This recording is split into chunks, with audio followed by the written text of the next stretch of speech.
Assalamualaikum warahmatullahi wabarakatuh. Kembali lagi di cerita horor.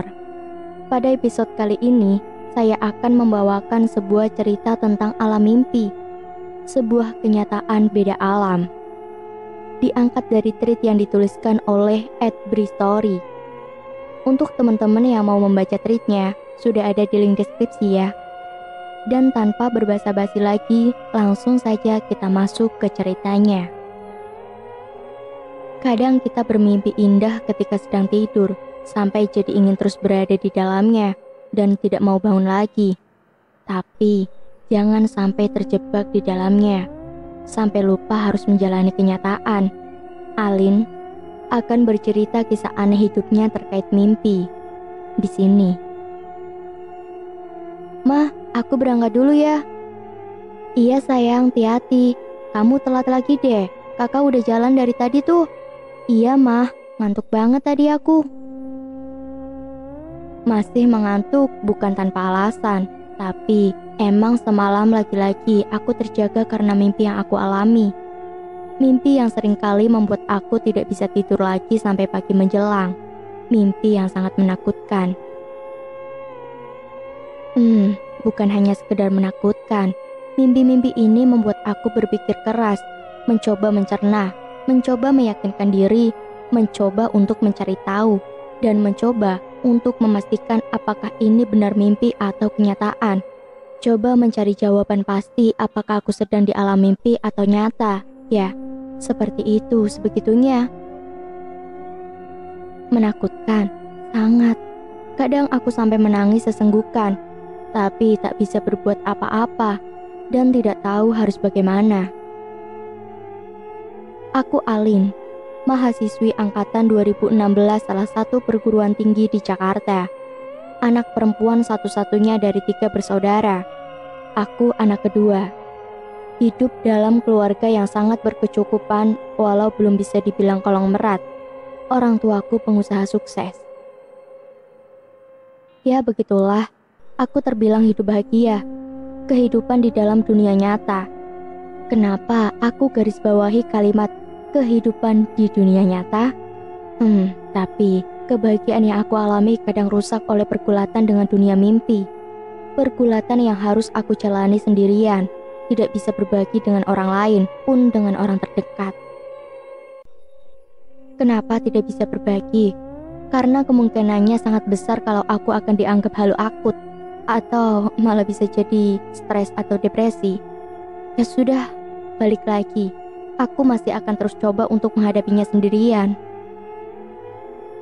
Pokoknya gini deh Lin, lo harus percaya sama gue. Gue akan bilang sama lo apakah yang sedang lo jalani ini kenyataan atau mimpi. Itu aja ya, gue sahabat lo, gak akan bohong.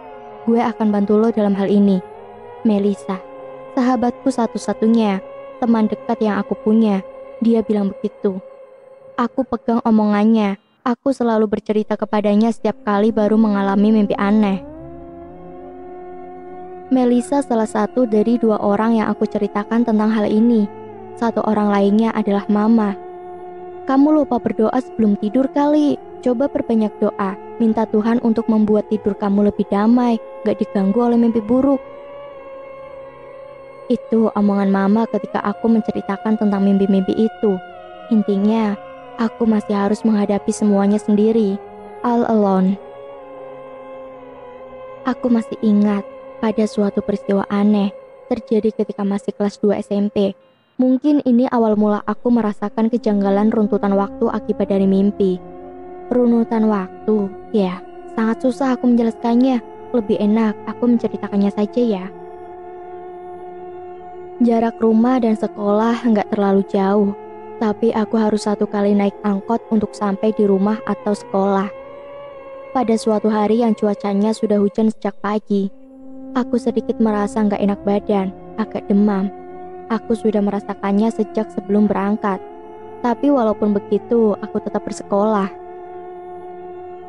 Sesampainya di sekolah, setelah bertemu dengan teman-teman, aku sedikit lupa dengan demam yang aku alami. Suasana riang di kelas membuat aku jadi nggak merasa sakit. Lupa aja. Tapi, seiring dengan bergulirnya hari, ternyata demamku masih ada. Malahan semakin siang aku semakin merasa tak enak badan. Akhirnya aku bilang ke ibu guru. Ya sudah, kamu pulang saja Lin, istirahat di rumah. Masih bisa pulang sendiri? Perlu diantarkah? Begitu kata bu guru ketika itu. Gak usah bu, aku masih bisa pulang sendiri, jawabku. Ya sudah, setelah meminta izin akhirnya aku pulang, sendirian, tanpa ada yang mengantar. Di depan gerbang sekolah, aku menunggu angkot. Lalu angkot datang, aku naik. Kira-kira 15 menit kemudian aku sampai juga di rumah. Kamu kenapa nak? Masih demam ya? Kan mama bilang tadi gak usah sekolah, tapi kamu maksa berangkat. Kebetulan mama masih ada di rumah. Dia menyambutku dengan wajah cemasnya. Ya sudah, kamu ganti baju dulu lalu makan, terus minum obat. Setelah itu istirahat, tidur, gak usah mainan HP atau nonton TV lagi. Begitu mama bilang. Aku nurut, mengikuti semua omongannya. Aku ganti baju, makan, minum obat, kemudian langsung masuk kamar. Istirahat, lalu tidur. Tidur yang sangat nyenyak. Kenapa aku menceritakan sangat detail? Karena memang aku mengingatnya dan masih sangat mengingatnya sampai detail terkecil. Ingat setiap runut waktu yang aku jalani. Kenapa begitu? Karena kejadian setelahnya akan sangat mengagetkan. Setelah minum obat dan tertidur di kamar, atau tidur yang sepertinya cukup lama, akhirnya aku terbangun juga. Alin, bangun Lin, Bu Iroh udah dateng tuh. Suara Melisa membangunkan. Dia bilang begitu sambil menggoyang-goyangkan badanku. Terkesiap terbangun dari tidur aku kaget karena tiba-tiba ternyata terbangun di mejaku. Aku sedang duduk di kursi dalam kelas. Kenapa lo Lin? Baru mimpi apa lo? Hehe, buruan cuci muka sana biar seger, kata Melisa lagi. Iya, tiba-tiba ternyata aku terbangun di dalam kelas, di sekolah. Padahal beberapa jam sebelumnya, aku sudah pulang dan tidur di rumah. Aku yakin kalau beberapa saat sebelum bangun, aku memang pulang ke rumah. Aku sangat yakin, karena semuanya begitu nyata, sama sekali bukan mimpi. Aku yakin. Perlahan aku pegang keningku, ternyata sama sekali gak demam. Badanku gak merasakan keanehan apa-apa. Aku merasa sehat. Aku masih sangat ingat semua detail terkecilnya. Ketika pulang naik angkot, ketika sudah sampai rumah ketemu mama, makan dengan lauk apa, minum obat apa, aku masih ingat semua. Karena ya itu tadi, semuanya sangat nyata, bukan mimpi. Harusnya bukan mimpi. Kalau emang itu semua mimpi, lalu mimpinya dimulai dari mana? Sejak saat itu, beberapa kali aku mengalami kejadian yang sama, berbaur antara mimpi dan juga kenyataan. Tapi tak selamanya aku gak bisa membedakan mana mimpi mana kenyataan. Ada kalanya aku sadar kalau sedang bermimpi. Kalau sudah begini, aku jadi bisa mengendalikan mimpiku layaknya ketika aku di dunia nyata. Contohnya begini, hobiku bersepeda. Nyaris setiap hari aku menyempatkan diri untuk bersepeda, kemana saja. Nah, singkat saja ya. Intinya waktu itu aku sadar kalau sedang berada di alam mimpi. Di mimpiku itu aku sedang bersepeda menyusuri Jakarta. Setelah puas bersepeda, aku lalu pulang. Ketika sudah sampai di jalan dalam kompleks perumahan tempat aku tinggal, dari kejauhan aku melihat ada keramaian. Keramaian? Iya, keramaian. Keramaian itu terjadi persis ada di depan rumahku. Banyak orang, ada tenda juga. Keramaian layaknya pesta. Ketika melihat itu semua, aku langsung menghentikan laju sepeda. Berhenti seketika itu juga.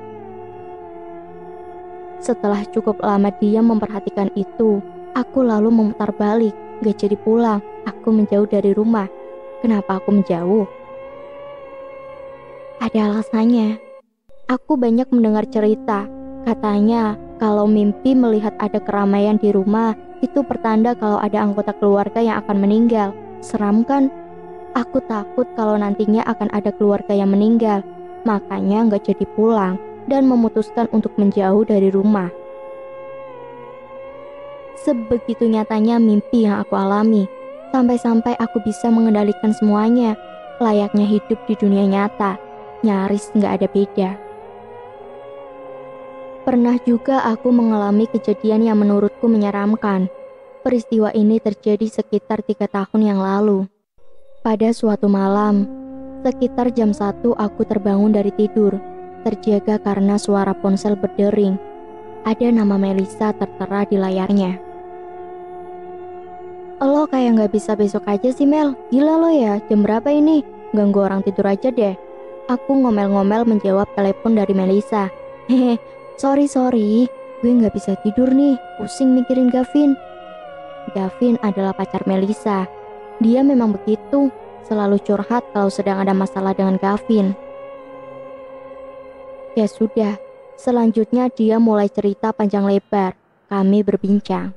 Lagi-lagi, aku ingat setiap detail yang kami perbincangkan. Aku ingat setiap topik lucu yang kami tertawakan. Aku ingat semuanya. Sampai ketika jam berapa kami selesai berbincang pun, aku masih ingat. Udahlah ya, kebelet pipis gue, lanjut besok aja di kampus ya. Begitu aku bilang. Sekitar jam 2 kami sudahi perbincangan. Aku yang sudah sangat ingin buang air kecil langsung beranjak keluar kamar menuju kamar mandi. Setelah selesai dari kamar mandi, aku kembali ke kamar. Tapi betapa terkejutnya ketika sudah berada di dalam kamar, berdiri diam di samping tempat tidur. Aku melihat ada orang yang sedang tidur di atas tempat tidur. Tercengang kaget karena orang yang sedang tidur itu adalah aku, diriku sendiri. Aku sedang melihat tubuhku sendiri sedang tidur. Lemas aku melihat itu semua. Ada apa lagi nih? Aku berdiri diam melihat diri sendiri tengah terbaring tidur. Sedang terbaring mengenakan pakaian yang sama, dengan posisi yang sama juga dengan ketika sebelum terbangun tadi. Semuanya sama. Ada 2 aku di dalam kamar.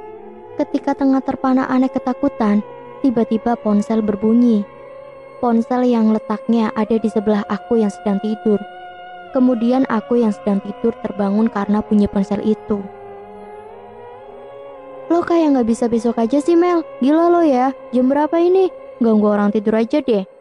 Aku ngomel-ngomel menjawab telepon. Seketika itu juga aku yang baru datang dari kamar mandi langsung terduduk lemas. Aku melihat diri sendiri yang sedang melakukan kegiatan yang aku lakukan 1 jam yang lalu.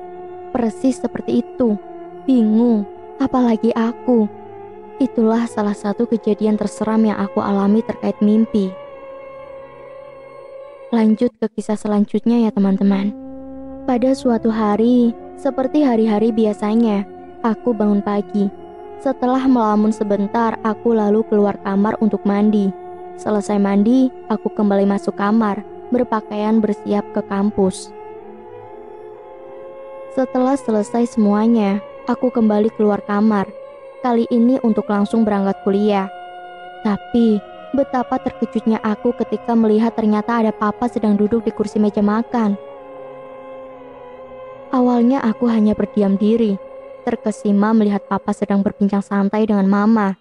Tapi kemudian aku buru-buru lari mendekat ke papa lalu memeluknya erat-erat. Loh, kamu kenapa Lin sayang? Tanya papa. Aku kangen pa, kangen banget. Tak sadar, air menetes bergulir dari ekor mata. Aku menangis. Papa juga kangen, padahal papa udah seminggu di rumah ya.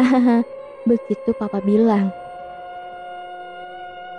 Selanjutnya, kami makan bersama di meja makan sambil berbincang. Selama itu juga aku tanpa lelah menatap wajah papa yang sangat aku sayang ini. Aku benar-benar sangat kangen kepadanya. Setelah itu aku berkegiatan seperti biasanya. Ke kampus, kuliah, hangout, pulang, seperti kehidupan normal. Pasti ada pertanyaan, kenapa pagi itu aku begitu kaget melihat papa? Kenapa sampai sebegitu senangnya bertemu papa? Kenapa aku sampai menangis di pelukan papa? Kenapa aku kelihatan lebay? Gak lebay, aku memang benar kangen papa. Aku memang merindukan kehadiran papa. Karena sebenarnya papa sudah gak ada. Beliau meninggal karena sakit ketika aku masih SMU. Sejak saat itu, Mama seorang diri menjalankan perusahaan yang beliau miliki. Iya, di kehidupanku yang lain, Papa sudah meninggal. Makanya aku sangat senang dan bahagia ketika ternyata ada beliau di meja makan. Aku bisa melihatnya lagi, memeluknya dengan erat, bermanja. Aku bahagia, Pak. Tapi beberapa hari kemudian semua bahagia akan lenyap tiba-tiba. Kesedihan kembali melanda. Kenapa? Begini. Seperti biasa, pada suatu hari aku bangun pagi lalu bersiap ke kampus. Dalam perjalanan menuju kamar mandi, aku melirik meja makan. Ini kebiasaan yang aku lakukan nyaris setiap habis bangun tidur. Kali ini meja makan dalam keadaan kosong. Tidak ada papa atau mama, tapi aku masih belum yakin.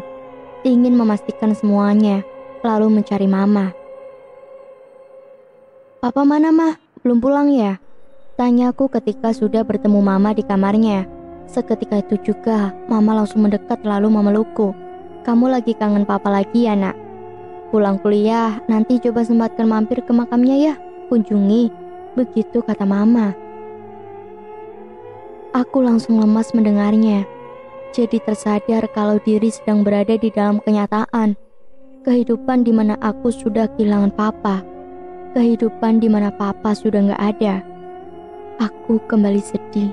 Aku sangat berharap untuk bisa terus hidup di dalam mimpi, di mana papa masih ada. Tapi ya itu tadi, aku seringkali bingung mana yang mimpi dan mana yang nyata. Sangat bias untukku. Gak ada yang bisa aku lakukan selain harus terus menjalani semuanya. Menjalani dua sisi dimensi hidup yang seharusnya sangat berbeda. Seharusnya. Karena menjalani hidup seperti ini, aku juga jadi sering seperti mengalami deja vu dalam artian sebenarnya. Aku sering seperti pernah menjalani runutan hidup yang tengah aku jalani. Seperti sudah menjalani satu rentang kehidupan 2 kali. Malah pernah ada yang 3 kali. Seram, aku kadang sangat ketakutan. Tapi ya mau bagaimana lagi? Sekian dan terima kasih. Sampai di sini cerita horor hari ini. Nantikan untuk kisah-kisah selanjutnya. Tetap stay tune di cerita horor. Banyak sekali pesan moral yang dapat kita ambil dari cerita ini. Tingkatkan yang baik, hilangkan yang buruk. Wassalamualaikum warahmatullahi wabarakatuh.